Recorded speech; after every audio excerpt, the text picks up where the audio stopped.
Uh, I welcome you all to the afternoon sessions. Now, I shall talk about the motor controller for the power electronics and its different fault right through capabilities. But anyway, that topic itself is very vast. I am little actually worried, and the level also that matters. So we shall start from very basics.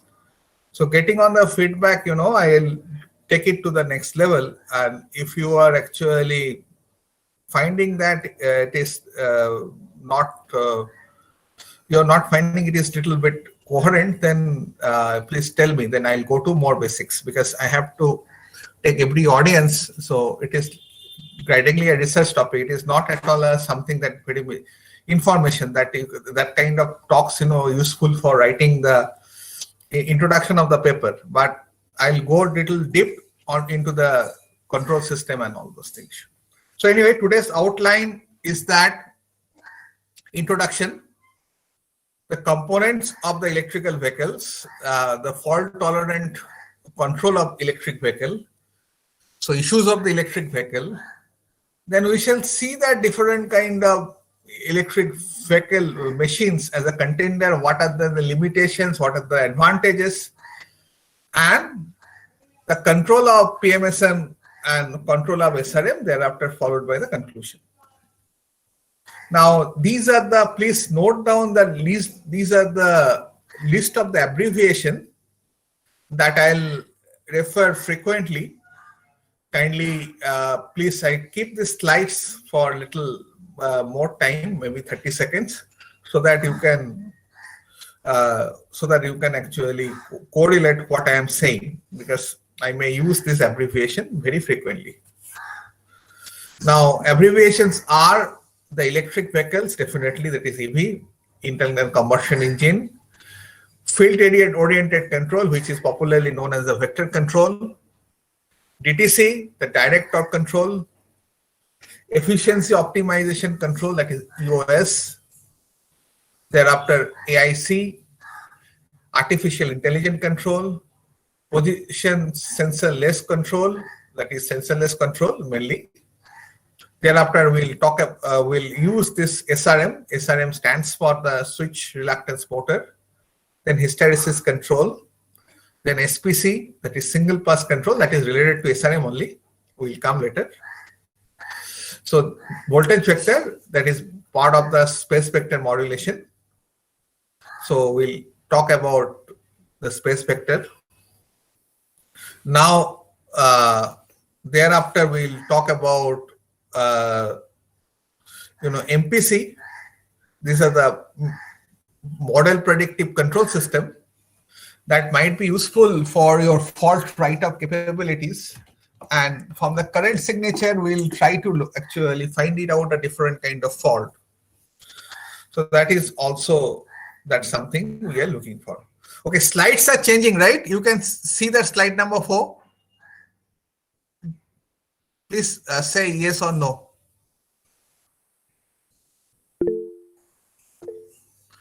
Slides are changing? Yes, sir. Yes, sir. Yes, sir.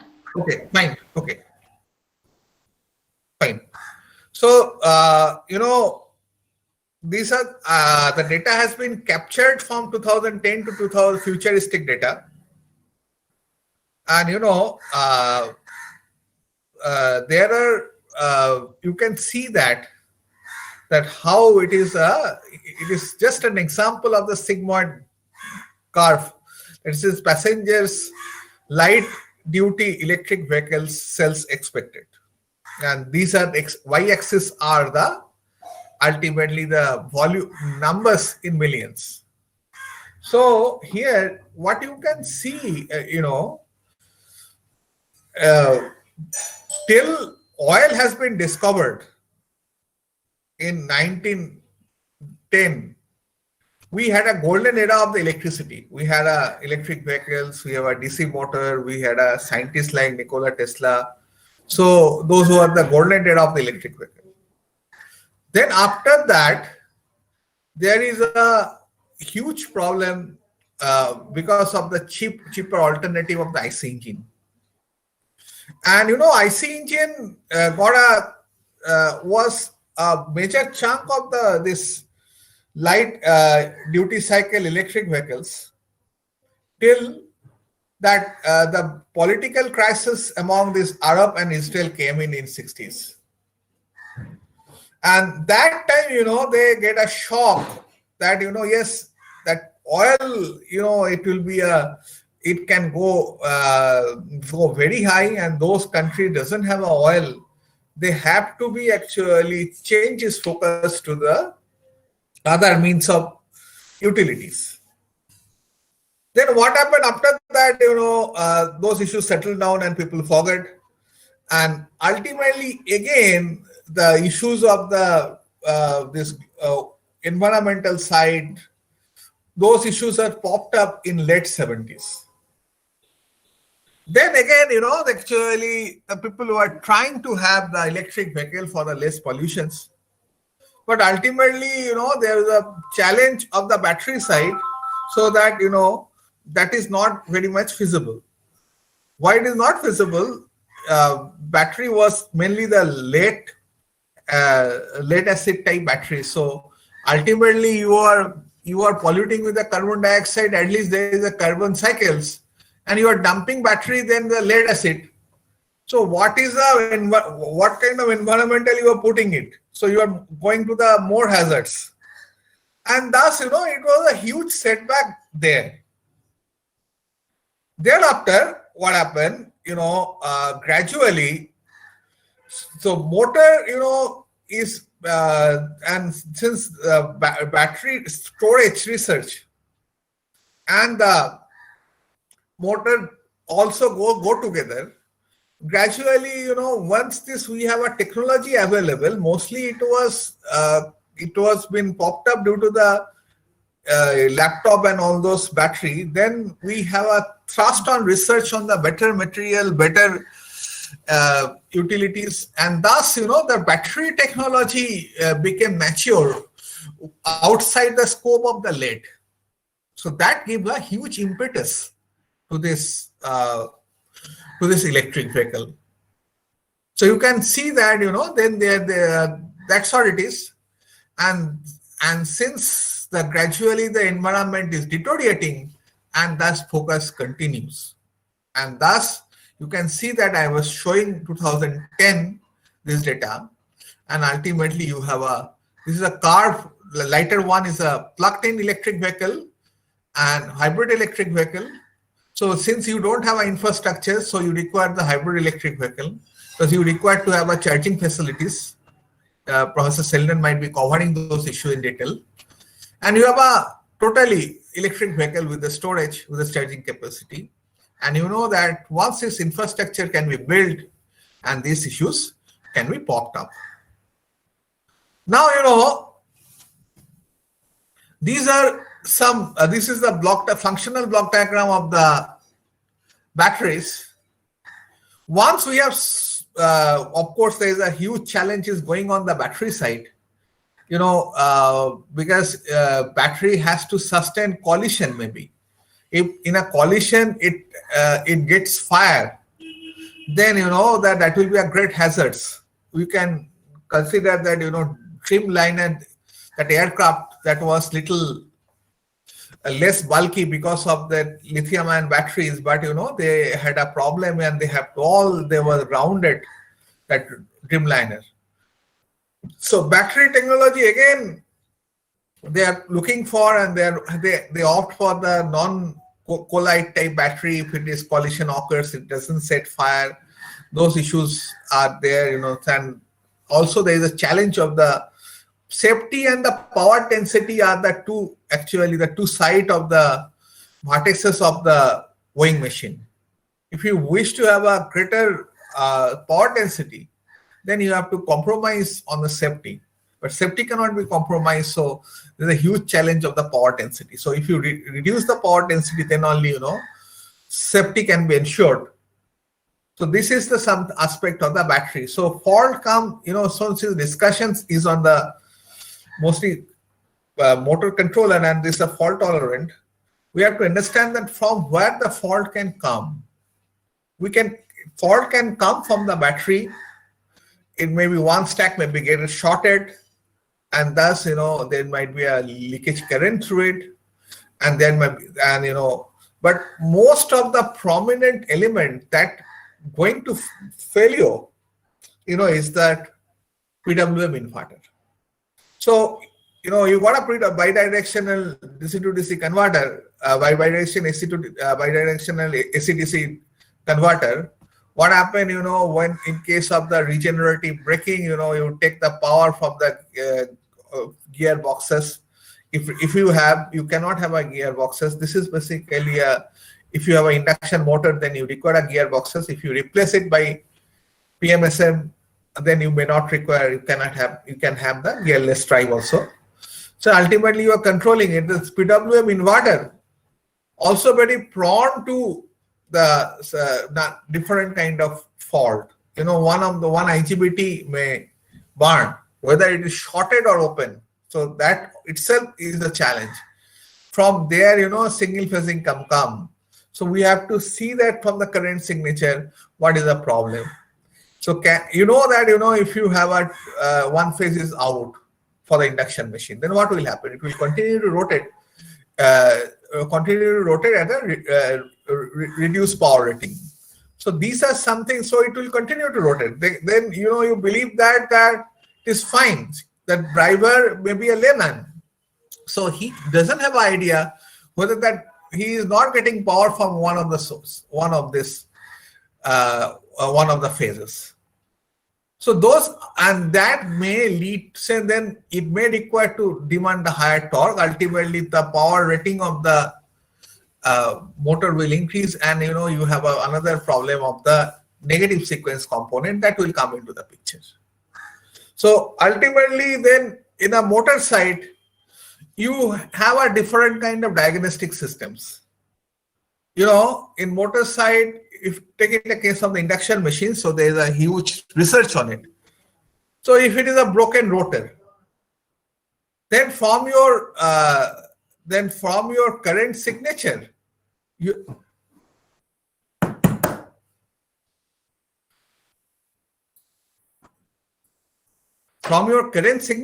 you require to actually find it out that what kind of fault it has been occurred.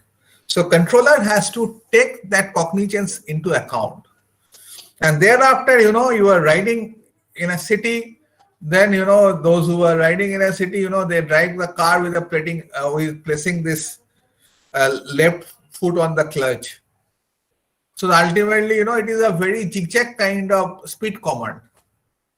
So that something has to be linearized also. So what kind of command actually will give to the paddle?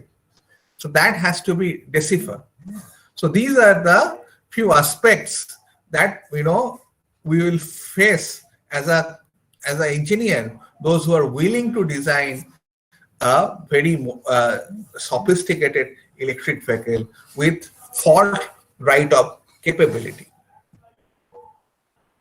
Now, of course, these are the few general introductions of the electric vehicle. What do you want? That's why I was saying that, high torque and the power density to make the machine compact. But as I told you, if there is a single phasing, then both will suffer. If you want a high torque density, high torque, then definitely we will find that they will track the more current. High starting torque at the low speed and the hill climbing. These are the issues. So we require to find it out. As if it is an induction machine, so it will give a rated torque in a particular sleeve. So for this reason, we require to change. We generally operate by that precision may not come. We have both the control. We may have a V/F control that gives that precisions. And thereafter, we can generate a rated torque at a very low speed or the vector control. Thereafter, we don't trust the system. Still, we have a gears. So these are something. So it will ultimately operate at the maximum torque position. So something like MPPT tracking for the torque, So our controller will actually operate a particular frequency at a particular torque, and accordingly the driver will adjust the gear so that it will give a high starting torque. But gradually, this is an older concept. Gradually, we are going towards the gearless drive, and it is more comfortable also. For example, those who are riding bikes and riding Activa, you can find that what are the differences. But now, of course, same thing, for the electric vehicle. And one of the advantage of the electric vehicle is that the driveless operation nowadays. Tesla moves out the car without drive. And thereafter we just talk about another issues, that is, these are the major advantage of it. High power for the medium and the high speed cruising, because one of the aspects that we require to understand the socio-economic criteria of we require to understand the socio-economic criteria of a car. Those who are spending money on the car, that is their pride possession. So for this reason, so we want that very high torque and also very high speed for cruising or accelerations. So you will find that different car has a different kind of mode: sport mode, city mode. Those are the mode they provided. Wide range. So that is the wide range of speed. Once we buy a car, we have to be competitive with the IC engine also. Good IC engine based car can give you the 200 kilometer per hour to 250 kilometer per hour. So that kind of speed range has to be given. So that is also a great challenge. And thereafter, wide range of actually constant power operation, so that you can change the speed up to a huge level. Within that, you can change the speed, that is actually 3 to 4% of the speed to the 100% of the speed. And efficiency that affects most, because you are getting an electric energy and you got an electric motor, so it has the highest energy. IC engine, since it is a thermal conversion, it doesn't have a high efficiency.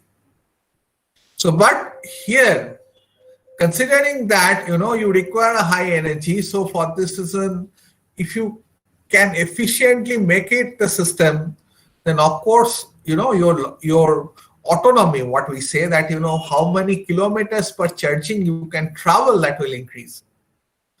And also short overloading capability. So you can deliver 100% maybe the rated torque for this interval of time.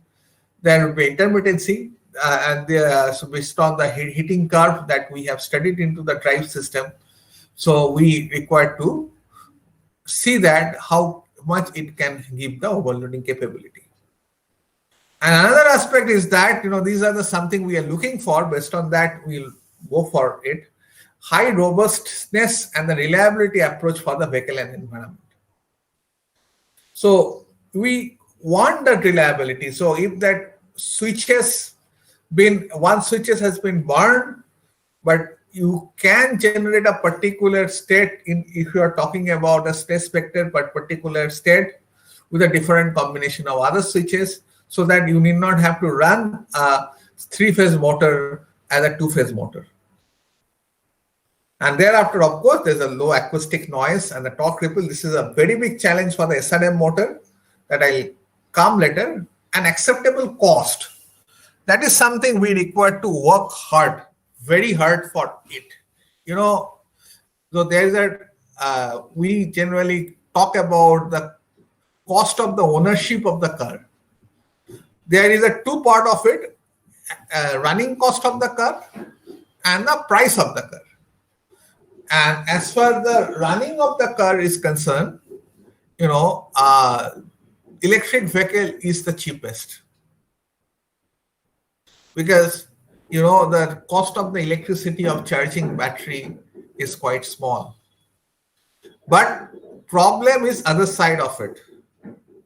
Tata has its diesel version and the electric version of the car, and in Delhi, with all the subsidies, price difference comes out to it. Now NCR doesn't allow to buy the diesel car. That's a different issue. So we have a price difference of around 4.5 lakhs. Example.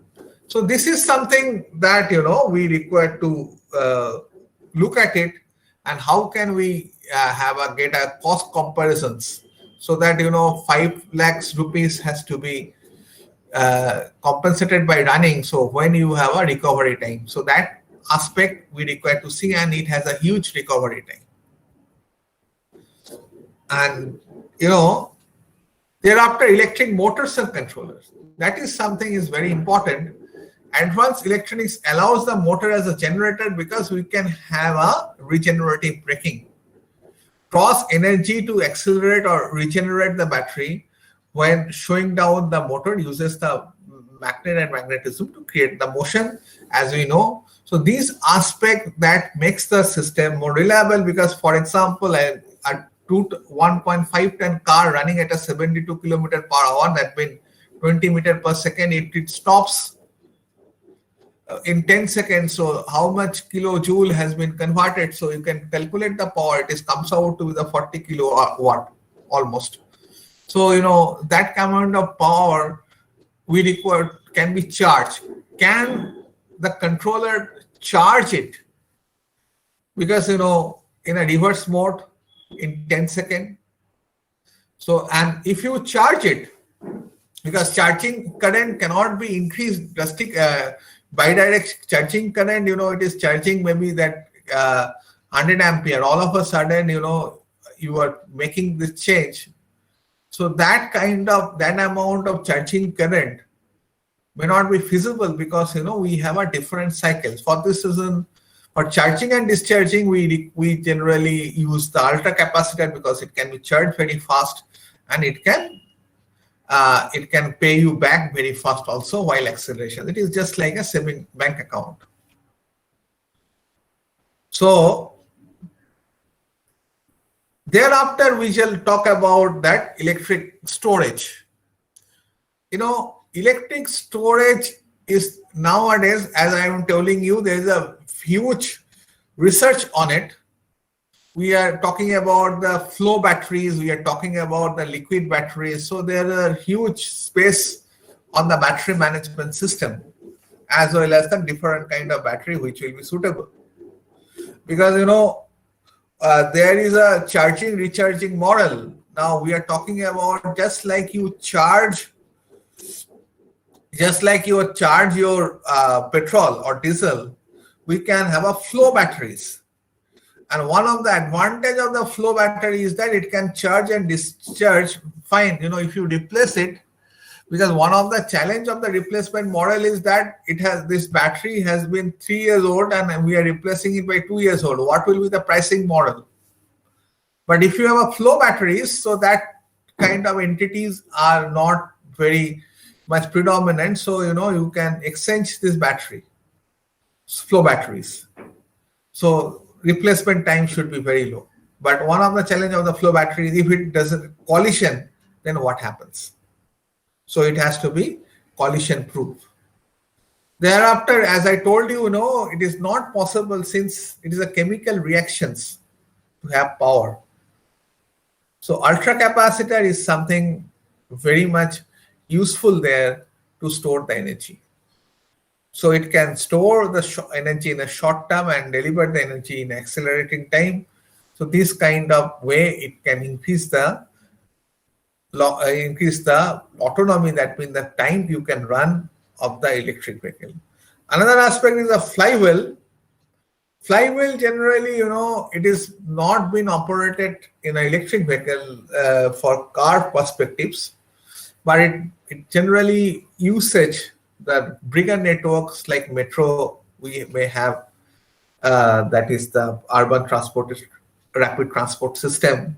So there might be a fluctuations And instead of, and I have came to know, in the evening, this data I'm sharing 10 years ago. 10 years ago, Delhi Metro has to operate the diesel generator in evening because there is a huge voltage sag. Now anyway, so now those issues has been taken care of, and then they are actually thinking to have a flywheel so that rapid fractulations of this power fractulations in that transport system can be fed into or taken care of by the flywheels. So this is the ultra capacitor. This is a pack of battery. So different pack of battery we can see.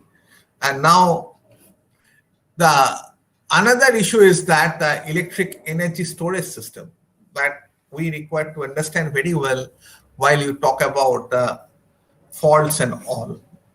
So these are the few desirable attributes of the storage system: high peak and the pulse specific power. That is quite useful for the battery. As you know, that is a chemical reactions. If you track more current, voltage will fall.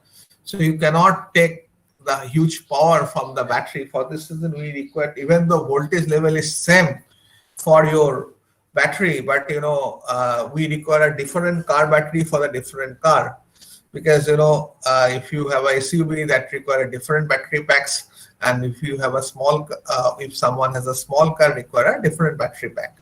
So for this reason, so we want that high peak and the pulse specific power. So because it can give the spark and that will start the engine. But in case of the electric vehicle, whole has to be done. So for this reason, you have another dimension to it. Not only that, it can feed the current to overcome the inertia. And another is that high specific energy at pulse power. So if some way you are accelerating, so you should have high specific energy, that means energy density, something like that. So while you are giving a pulse power. So that kind of system, so it can be bidirectional also. While you may go into this braking, then pulse power will be given back to the system. And while you are accelerating or cruising, then you have to take power from the other part of the system. That I'll show you in some experiments in the lab prototype I have developed, so that how we can get at that need. Apart from that, we require the high charge to maximize the regenerative braking. Regenerative braking is a very standard features of all the electric vehicles. So that the longevity of this machine will increase. We require the long life, because that is also a challenge. What happened, generally battery life cannot be very small, very big. We require to replace the battery. Otherwise, we have a different kind of model. We generally see, we say that it is a depreciation. So ultimately, we have to go by the depreciation model. Then after 10 years, we require to replace the battery. Otherwise, you can add, if it is a battery stack, you check that particular battery, you change that battery. So that's something that will add on to the cost. So long life, we want, of course, the most vulnerable is that battery. Then comes to the picture of the power electronics converter. So power electronics converter, that depends on the kind of topology you are using. If you are using most useful features is that flying capacitor. Flying capacitor, even though it uses the ceramic capacitor, it has a lot of redundancy. So thus, if one switch goes wrong, there is absolute no problem to generate the sequence by the other means. And that redundancy prompts us to go for the flying capacitor. But one of the basic challenge of this capacitor is that its longevity is the lowest, especially the electrolytic capacitors. So that has to be taken care of. So long life, then second least long life is least life is the battery. Then comes to the electronic cards. Electronic cards, because it's subjected to a lot of heats generation and all those things. If the cooling system some way is get degraded, so your electronic card will take the pain. And thereafter the switches. Then it comes to the wire of the motor. And in between, you have a movable part that require a routine maintenance. That's not a very big issues. So challenges is that no accurate technique to determine the stage of the charge of the battery, develop abused tolerant batteries. That's what I'm saying, that that there is a agencies that gives you the collision test data. So NCAP ratings you might be aware of. So once it collides, it gives a value. So based on the safety, we require to test it with the battery, so that it is whether it is catching fire or not. So that is something we have to develop, the abused tolerant batteries. So this is the huge challenge, but huge challenge we can get the abuse tolerant batteries and whose flammability is reduced. But what happens if you try to reduce that flammability? What happens? Its power density get reduced. So that is one of the major drawback of this system. So thereafter, accurate. So thereafter recyclability, because you don't want to dump it, so that you can recycle it is always better. Nature has provided this operation. You have a carbon cycle, oxygen cycle, nitrogen cycle. So you can see that all are recyclable. All the bio generations are recyclable. So we require to make the system recyclable for the sustainable energy. Now, these are the few aspects of the electric vehicles that we have to standard. We have to keep in mind while charging, while considering that different kind of electric vehicle standard. So that's the National Electric Code we require to have. That is the electric vehicle charging system. So we have to refer that because this code was little earlier, that talks about the lithium-ion batteries, lead-acid batteries. So lead-acid batteries also has a huge problem, because the charging current has to be limited by 10% of its, around 10% of it has to be specified around this ampere hour current rating. For example, if it is maximum 20%, you can charge it. So these are the few articles that has been prescribed there, what are the standard and what kind of battery you are using. Based on that, what should be the charging current. And then thereafter SCAI, that is the energy transfer system for the electric vehicle. Mostly it is a Japanese standard. So SCAI J2836. So recommended for the practice for the commercials, communication between plug-in vehicle and grid utility. So once you have a plug-in electric vehicle, it can be the metro railways. So that one, how it will. So you require to have a lot of issues there, because once a train moves, huge current draws for one of the phases. If it is a single phase, then what happened? There is a huge sag into the other phases. So we require to have a fax devices to monitor it. So how much sags you can allow into a particular line. Those are the issues has been taken care of. Thereafter, electric vehicle conducting charge coupler. Those are the standard. We require a different kind of standard for it.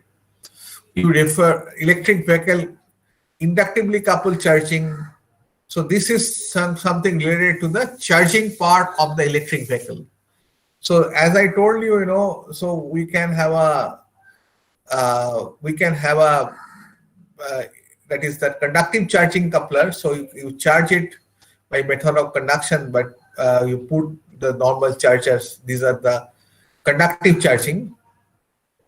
And generally, we prefer the inductively coupled charging because, these are the magnetically isolated. These are mostly based on mostly practically speaking, upper one is the non-isolated DC to DC converter, and lower one is the isolated DC to DC converter.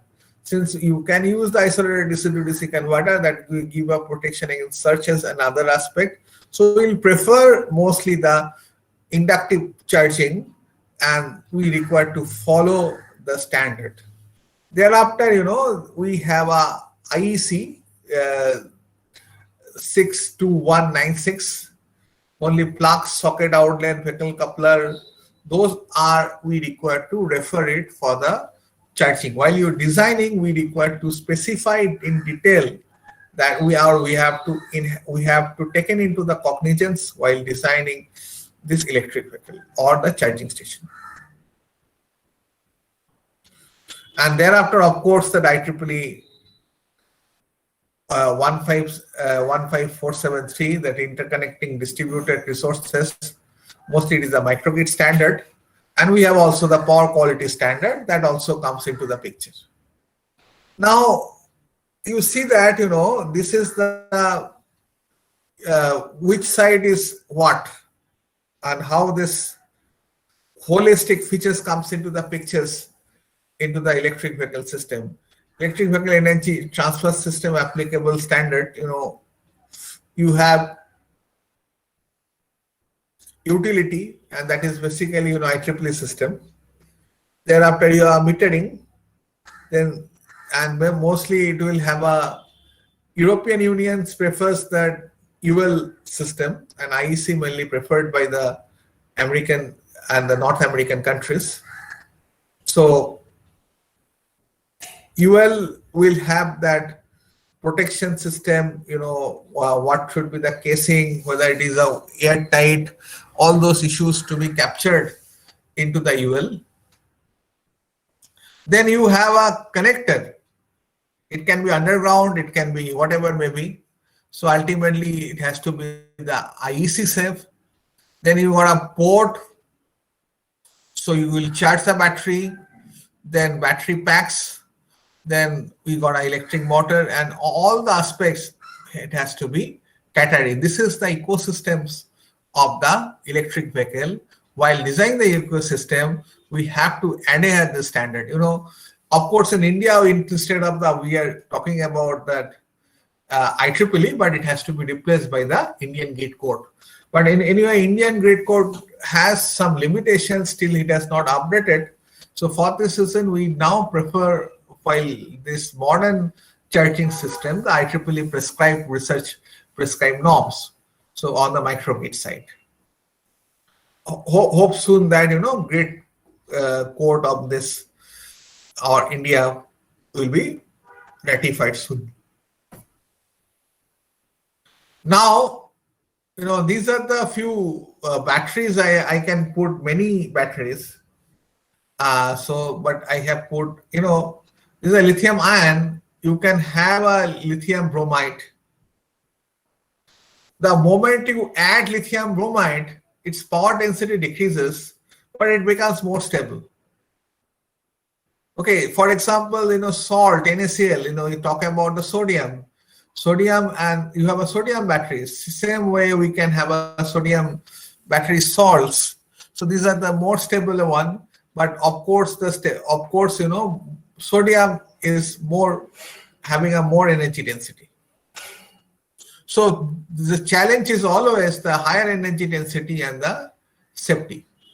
So for example, that's what I was saying initially in the slides, that battery has contributed to the development of electric vehicles, because in the drives, those kind of machines was already available.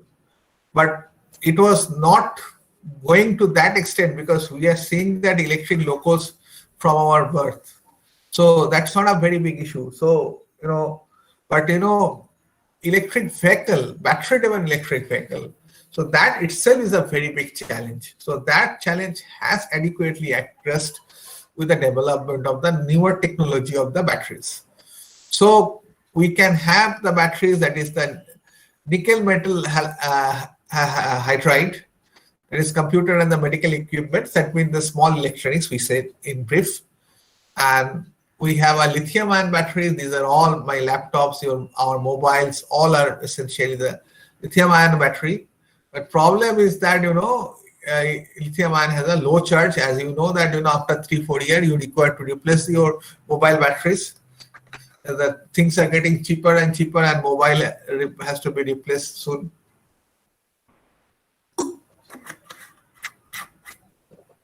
Pardon me. So much larger than the life cycles is nickel halide is much larger than lead acid battery. One aspect of the lead acid battery is that it has a proven technology. We are using the lead acid battery for past 50-60 years. So all the technology has been proven. The used successfully in the low productions hybrid electric vehicles.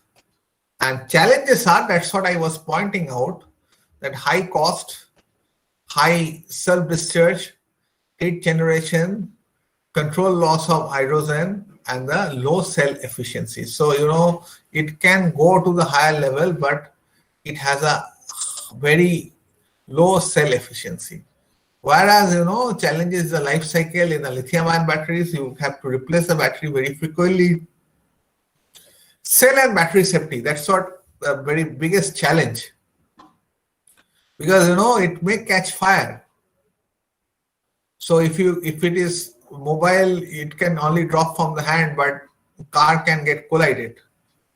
So that, is it a right contender for the electric vehicle? That is one of the question.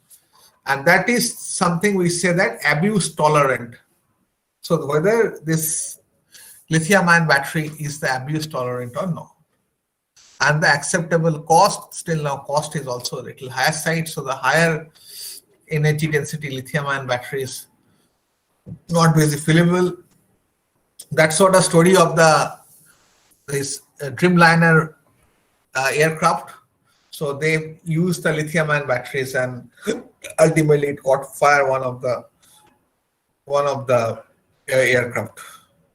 So reasonable, and since it has a lower weight and a higher energy density, the cost, of course, cost is a weight is a cost in the avionics industry, so that they can put less weight into the batteries, and thus they wanted to have a saving the oils, but it backfired almost. So miscellaneous, they had a reasonable specific energy density and the power component and the recycle issues, and abuse tolerance, something that we are looking for mainly into the electric vehicle. Like it is just like a safety test for our batteries.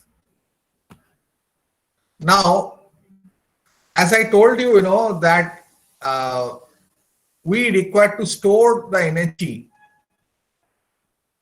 We cannot charge a battery so fast for 1 second, 2 seconds. It depends on your reflex time.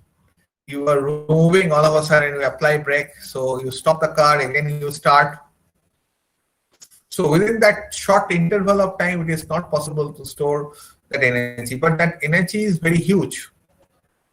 So that energy required to go into the ultracapacitor. So the stored energy is an electric energy in a polarized liquid layer between a ionically electrolyte and conducting electrode. So that is almost a capacitor, but you see that challenges are, there are 2-3 issues. As you know that, we have studied in a class 2 level that if you require a 1 farad capacitor, we require around 10 to the power 11 meter diameter or radius capacitor. But now we are getting around hundreds of farads or thousands of the farads in the microfarad level. So what happened? Essentially, you have to work with the spacing between the plates.